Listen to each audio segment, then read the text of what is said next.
क्या आप जानते हैं कि आपकी जो ताकत है वो आपके शरीर में नहीं है, आपकी ताकत आपके मन में है। इंसान अक्सर शरीर को ताकतवर बनाने में अपनी ऊर्जा खर्च करता है, लेकिन असली ताकत होती है उसके मन में। स्वामी विवेकानंद अक्सर कहा करते थे कि एक कमजोर व्यक्ति, जिसका मन कमजोर है, वो कभी आध्यात्मिक नहीं हो सकता। तो आज हम बात करेंगे संकल्प शक्ति के बारे में, जिसकी ताकत से मुर्दे में भी जान आ जाती है, या यूं कहें मुर्दा भी जिंदा हो जाता है।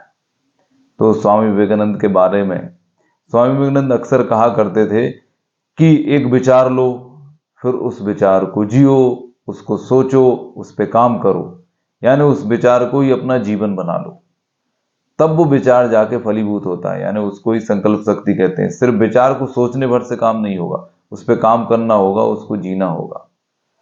परमहंस देव भी कहा करते थे अपने जीवन में कि परमात्मा को पाने के लिए किसी व्याकुलता की जरूरत होती है, एक छटपटाहट, यानी उसके बगैर आपका काम ही ना चले। इतनी बेचैनी आपके अंदर हो जाए कि जब तक हमें परमात्मा ना मिल जाए, ना हम ठीक से सोएंगे, ना खाएंगे, ना पिएंगे, एक झटपटाहट, एक बेचैनी पैदा होनी चाहिए। जैसे गोताखोर जब समुद्र में मोती लाने के लिए अंदर जाता है, गहरे से गहरे समुद्र में वो चला जाता है, लेकिन जब तक उसको मोती प्राप्त नहीं होता वो नहीं लौटता। ऐसी बेचैनी चाहिए। इसी पर एक बात आपसे आज कहना चाहूंगा, स्वामी विवेकानंद के जीवन की एक सत्य घटना। जब स्वामी विवेकानंद ने परमहंस देव के पास आना शुरू किया, तो अलग अलग उन्होंने विद्याओं का ज्ञान अर्जित किया। उसी में संकल्प शक्ति के बारे में भी उनका एक उदाहरण आता है। एक बार क्या हुआ, जब स्वामी विवेकानंद गहरा ध्यान करते थे। ध्यान क्या करते थे कि वो सुबह से गंगा का स्नान करके बैठ जाते थे भीगे वस्त्रों में, और शाम तक माला किया करते थे।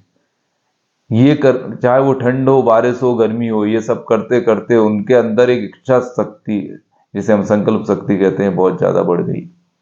एक बार क्या हुआ, उन्होंने एक व्यक्ति को देखा जो उनका मित्र था।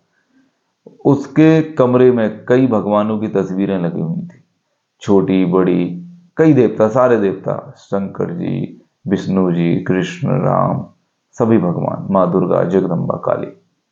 और उसकी दिनचर्या यही थी, सुबह उठने के बाद वो उन मूर्तियों को अगरबत्ती लगाता था, उन मूर्तियों की आरती किया करता था। यही सब उसकी दिनचर्या थी। तो स्वामी विवेकानंद को ये चीज एक बार उन्होंने देखी तो बहुत गलत लगी कि ऐसे ही अपना जीवन बर्बाद कर रहा है। तो उन्होंने अपनी इच्छा शक्ति से सोचा सिर्फ कि मैं चाहूं, मैं ये करूंगा कि कल इसकी सारी तस्वीरों को निकाल कर गंगा जी में फेंक दूंगा, जिससे कि ये कुछ ठीक से काम करने लगेगा। ये तो अपना जीवन बर्बाद कर रहा है। 2 दिन बाद वो देखते हैं कि वो व्यक्ति खुद रोते हुए उन तस्वीरों को लेके जा रहा है और गंगा जी में फेंक रहा है। इस चीज से उन्हें बड़ा दुख हुआ, उसको रोते हुए देख के। फिर उन्होंने परमहंस देव से इस विषय में चर्चा की। परमहंस ने कहा कि यही संकल्प शक्ति और इच्छा शक्ति होती है, जो ऊर्जा के माध्यम से सीधी संप्रेषित हो जाती है। यानी तुमने सिर्फ सोचा और वो व्यक्ति खुद चला गया। तो इसको ही संकल्प शक्ति कहते हैं। और संकल्प शक्ति आई कहाँ से? ये संकल्प शक्ति आई उनके 8-8-10 घंटे लगातार जप करने से, किसी भी मौसम में बैठे रहने से, सर्दी हो, धूप हो, बारिश हो, वो करते रहते थे। उन्हें वस्त्रों का ध्यान नहीं था, भूख का ध्यान नहीं था। लगातार वो एकाग्र मन से इन चीजों को कर पाते। तो आप 8-10 घंटे के निरंतर अभ्यास करेंगे तो एकाग्रता बढ़ जाती है, और एकाग्रता को ही संकल्प कहते हैं।